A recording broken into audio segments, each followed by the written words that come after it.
Hey everyone, and welcome to this video. What's actually quite interesting about it is that I am conducting an interview for this video. The context is that last time when I was attending the FCA meeting for Uconnect 5, I still had about 5 questions that I really wanted to get answered, but unfortunately ran out of time to ask. So this video is me getting those questions answered and showing you what their answers were. So I hope you enjoyed. When we joined, we actually kind of jumped straight into it, because I think they were kind of already talking, and we just kind of segued really quickly into it. But anyway, I hope you enjoyed. If you have any questions, I could try and answer them in the comments below. And if you enjoyed this video, please like, comment, share, and subscribe, hitting the little notification bell. That way you're notified, and hitting all notifications.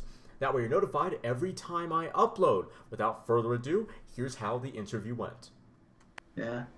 Here you go, Cody. That's a first look at the unit and its operation. Oh, okay. Okay, yeah. Cool.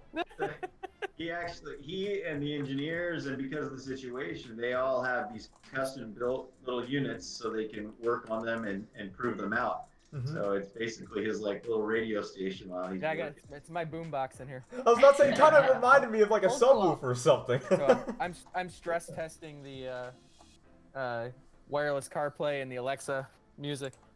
Okay. Okay. Did you ever think you would have this fun of a job, Vince? I always hope so, but I guess I guess I didn't think that, because design's pretty cool. I got a little story for Vince. Before I knew everybody that worked in the design area, I walked through there and you see these different sketches of these vehicles that could be someday. Mm-hmm. And they always make them with these gigantic skateboard wheels that will never ever exist. And the tires are like this thin, and there's go way out. There's all those cars that you wish that would be built that never will. And there was one that I thought looked pretty cool, and it was called the Galante. And it was called the Galante because it said Galante across the bottom. That's kind of what I thought. I had no idea that these guys signed their work. So later on, I meet Vince Galante, and I was like, Galante, what a lame name for a new car. That'd be so lame. No offense, Vince, but I thought he's attacking my heritage. No. Throw him under the bus, why don't you? Galante. So funny thing.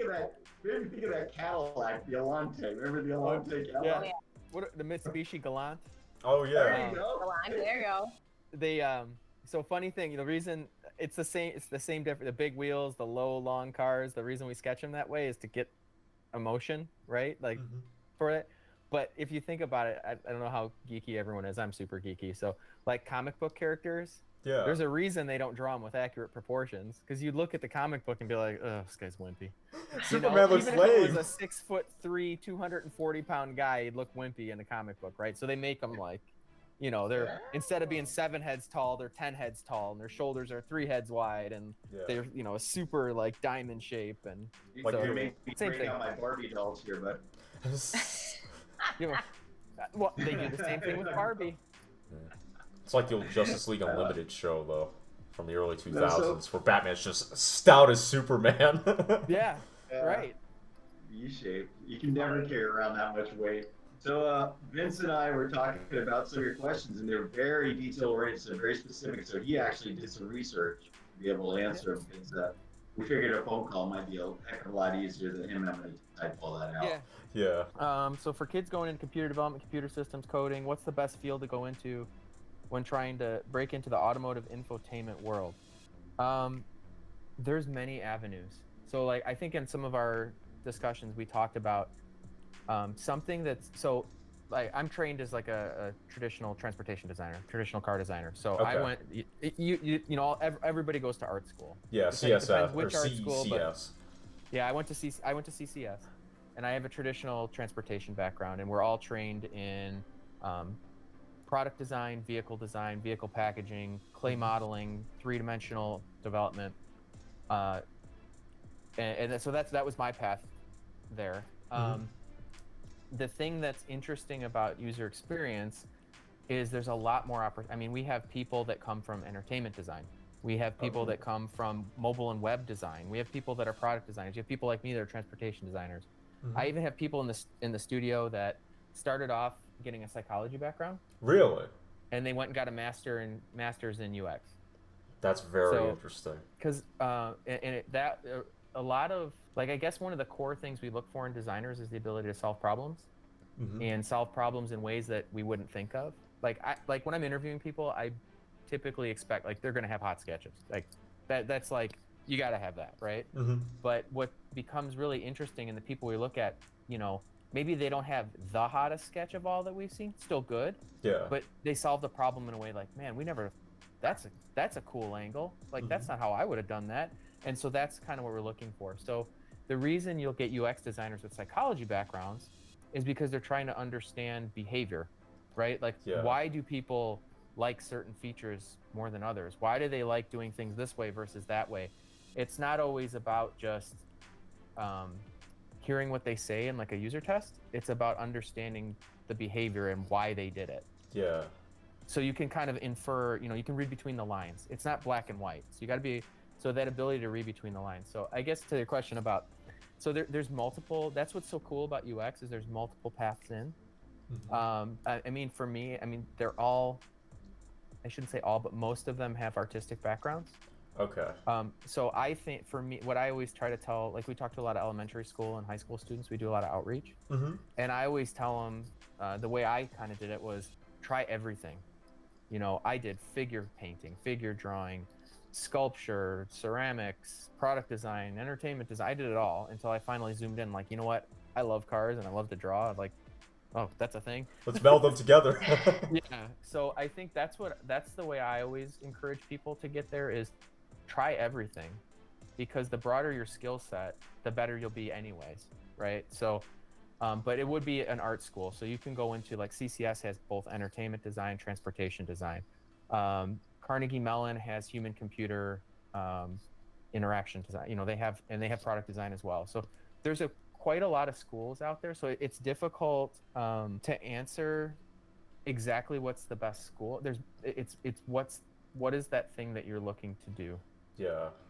Because each school has specific classes that they might be famous for. That would be. Yeah, but I guess what I would tell them is be open-minded and try everything.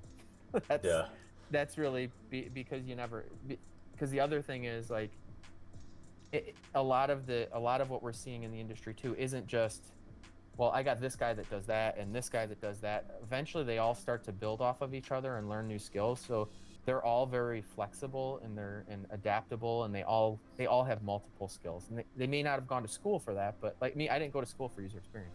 I went to school for transportation design, but based on a lot of the other skills, looking at trends, looking at research, trying to solve problems again, like you start to build up these new skills. So they're all interrelated, but I know it's a long-winded answer, but that's kind of. Well, I'm glad that it's detailed. Yeah, does that make sense? Yeah, the psychology one's really, really interesting to me. I think particularly. I think that's kind of an interesting path to go for getting into design, because I guess people have different tap patterns. Like, oh, I want to go to this menu and then that menu, or that could even help with, you know, because people go to Walmart, I guess, not for impulse buys, but for value buys, and then they go to Target. So from a UX design, you'd have Dodge with a lot of red text and colors and shading and whatever, because performance and more impulse, and then Chrysler would be blue, and then Jeep would be kind of like an earthy green. So psychology, that's a very interesting path to take into automotive. They seem so far removed, because one's people and the other is things, and you just meld them together in both. Quite interesting. That's a newer path. That's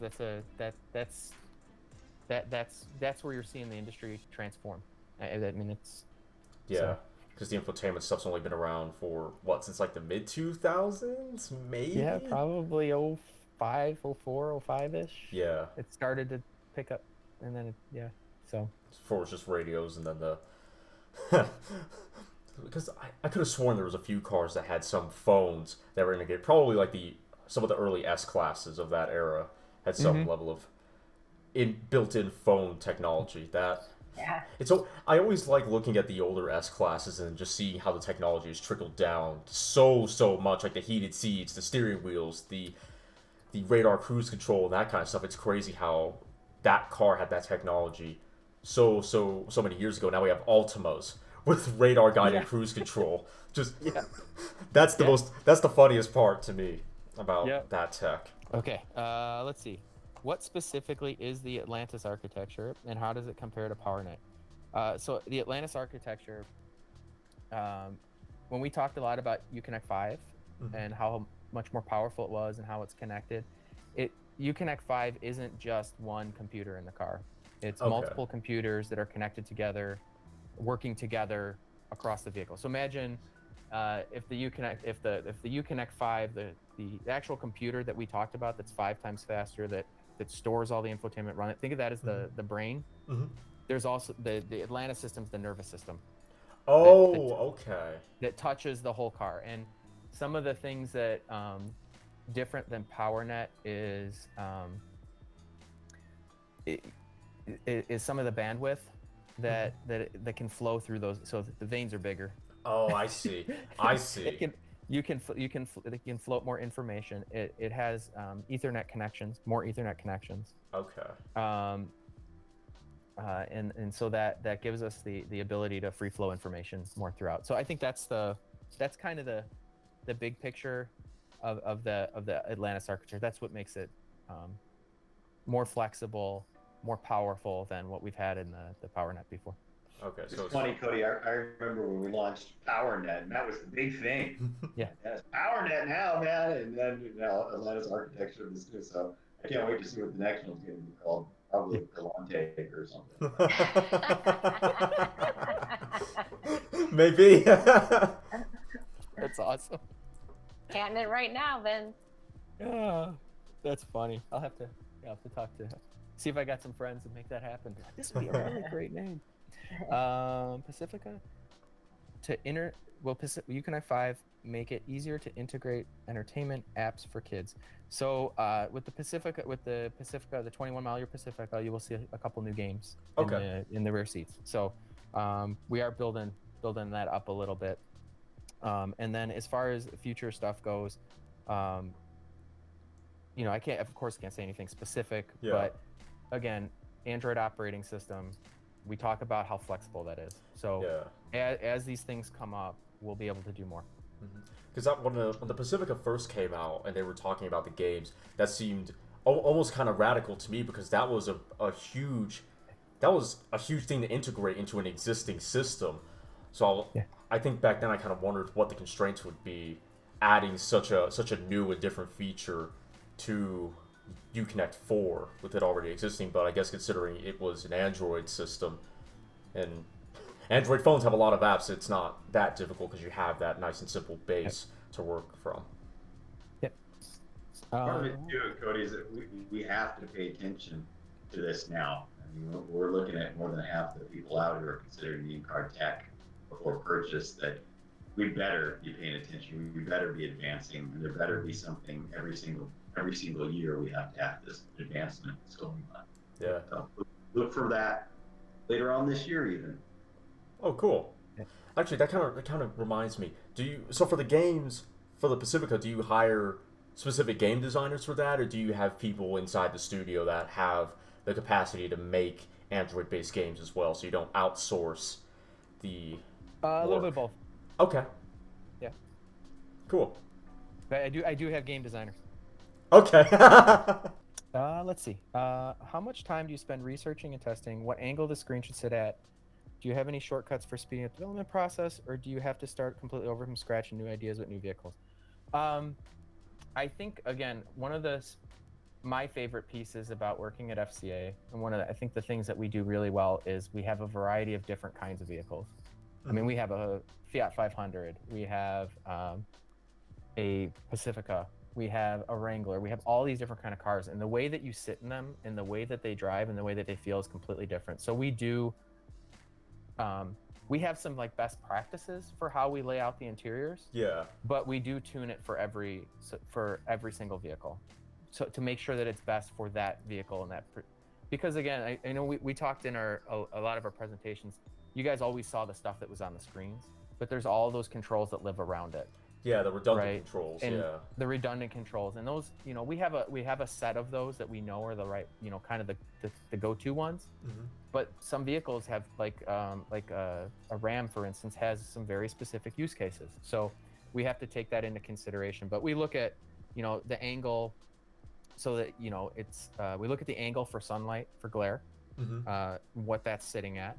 We look at the angle for, you know, because we do have some cars. Most of the cars are kind of perpendicular, like square to the world. But some of them, like a Challenger, is leaned in, so it's a little bit more driver oriented. We do have best practices for how far to go.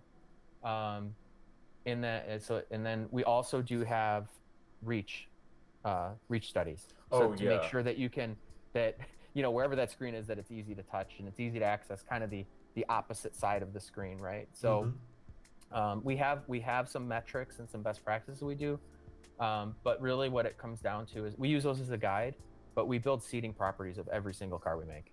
And so we get in and out of them, we use them, we try them, we experience them by sitting in them. And we make sure that, you know, the guidelines are one thing, but actually sitting and feeling the car and what it's supposed to be is correct. Yeah. I saw the new Durango's interior, and gotta say, I love it. Looks so good. But I think it was on Instagram that they angled, actually it might have been an article, but you guys angled the screen it's like 5 degrees. Towards the driver. Yeah, it's like a 5-degree difference from the older one, and I looked at the old interior, I was like, oh my, that is a big difference in how much it's angled. Yeah, so that's a perfect example of one that we had to sit in it and see what it was going to be like, right? And think about the passenger and make sure that they could still use it. You know, it's driver oriented, but it's still. So we had to make sure that worked. And fun fact, we actually did compare it to the Challenger and make sure to see. Yeah, just to see, you know, because that car's awesome, and people enjoy sitting in it and using it and driving it, and so we want it. You know, we'll do a lot. We'll have reference points of how other people are doing stuff, or how we're doing stuff in other products, and how other people are doing it. So we do a lot of, we spend a lot of time doing that stuff. Yeah. So the guides work as a guide, but they're not restrictive of free-flowing ideas to change stuff. They just allow you to quickly implement some ideas that are typically used, the best practices used across the company. Yeah, I think as designers, we always, I always like to, when I was designing stuff, and what I encourage you guys to do is always, you know, kind of do the bookends. Do kind of the solution that in your mind, yep, everybody gets it, it works, and then go too far, right? And push it. And what those best practices do is help us see how far did we push it, right? Like, okay, so they're guidelines, and we pay close attention to them, but it really comes down to each vehicle is a little bit different. Yeah, different size of the dash, different width, if it's flat or if it's curved. Yeah. Okay, so with over-the-air updates, will you looking to add some fun things into the system like Tesla does with their system? We're always looking to do fun things, so more to come.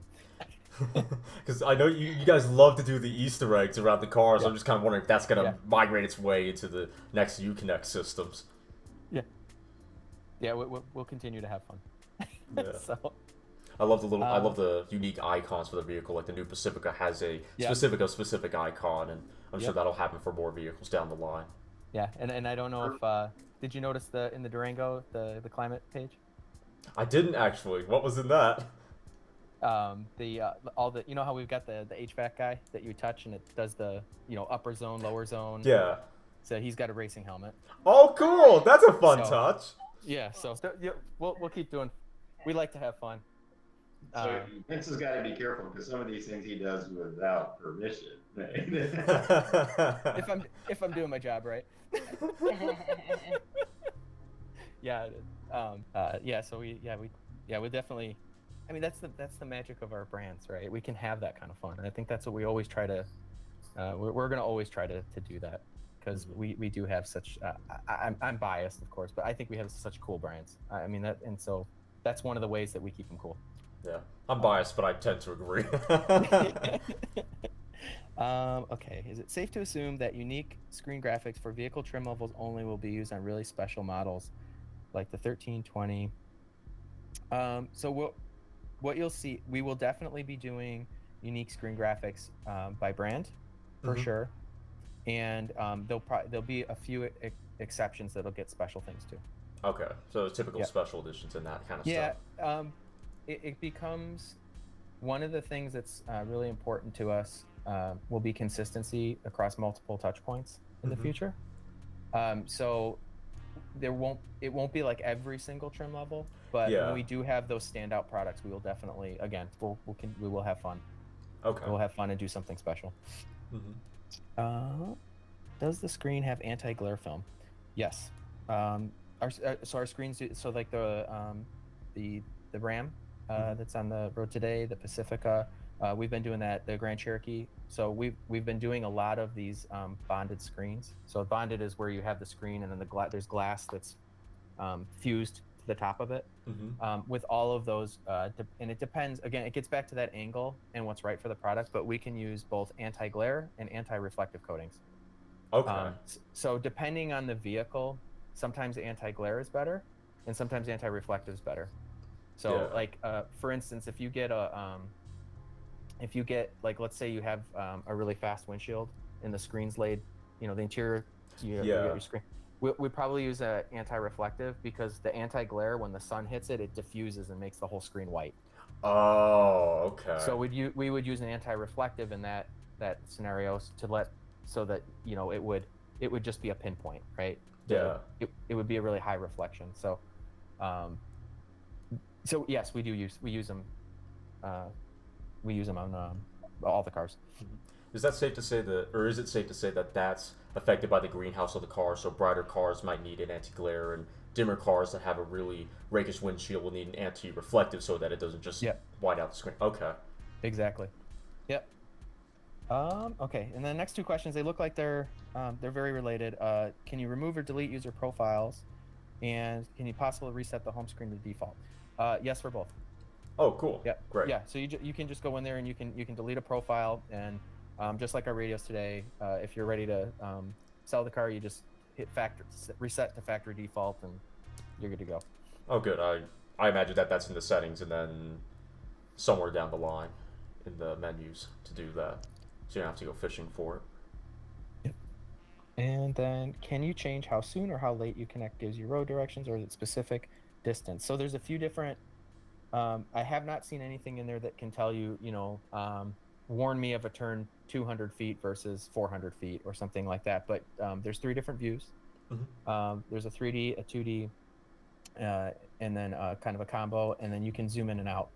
So you can do some of that. And we do offer in the new navigation, you'll have both if you put it in that, you can have that kind of down the road 3D view with the route on it. And you will also have like a panel that gives you the direction, like the turn-by-turn direction. Okay. So between those two things, I think you should have the you should be prepared for kind of the what's coming, I guess. Okay. I don't know how much gaming you do, or if you're into rally racing, but I've played like Dirt 3 and Dirt Rally, and you can change when your co-driver tells you when the corner's coming up, so like left 4, whatever. So if you can either be right on top of it, or it can be a few corners down. So I was kind of wondering if that's a capability of Uconnect now, or if that might happen later. Because I think I tend to do like a bit of a medium range, because I don't like knowing 3 corners away, because I don't have a good memory for that. Yeah. That's always something that kind of fascinated me in the dirt games, is you can vary how soon or how late you get those pace notes. Yeah, you can pull up a list of like what's upcoming. Okay, it's good to know. Do you have a chair for that game? Like a seat? I'd love to, but I don't. I have this chair that I'm sitting on, and then the wheel right next to me, and I do that. I haven't done dirt in a while, but I have played Assetto Corsa a good bit, and I love that game. It is amazing to watch, like Ralph and Klaus and some of the other guys, and Trossel, some of the guys that work in the design office, play those games and figure out the tricks, like things you could never do in a car. Yeah. Grab the wheel and just go like this. And if somehow there's a loophole that resets it so you can blow through the turn, that would never work. Yeah. In a real car, I was just playing Horizon 4 yesterday, and I was going through a speed zone, and someone had the average speed of 147 miles per hour, and it was like a right 3. It was so tight, and so I figured out what they did is they rode the wall at ungodly speeds to get that and not lose enough. So I took my Vipe Race yard that I have for that, and I rode the wall, and I did 148, so I managed to beat him. I was like, of awesome. course they used the You, wall ride sheet. That is going to mark the end of the video. I hope you guys enjoyed. Those were my remaining questions. You know, I kind of pondered between either making this a little bit shorter and cutting it down to just the bare questions, or do a bit more of a Joe Rogan thing where we're kind of chatting and we get to some questions in between. Ultimately, as you can tell, I decided on the latter, and I'm, kind of happy about that because we got to the questions and we have a few fun conversations at the beginning, at the end thrown in, and with a few in the middle. But anyway, if you enjoyed and you're listening really wherever, please like the episode, share the episode, follow the podcast, and if you could like and share the podcast, I'd appreciate that as well. If you're watching or listening on YouTube, then please like, comment, share, and subscribe, hitting the little notification bell, and then all notifications, that way you're notified every time I upload. If you want to listen to this podcast on the road but don't have or want the Podbean mobile app, well then, hey, boot up wherever you typically get your podcast, type in Cody's Car Conundrum, that's Cody S. Car Conundrum, and then choose the episode you want to listen to. I hope you enjoyed. I'll see you all next time.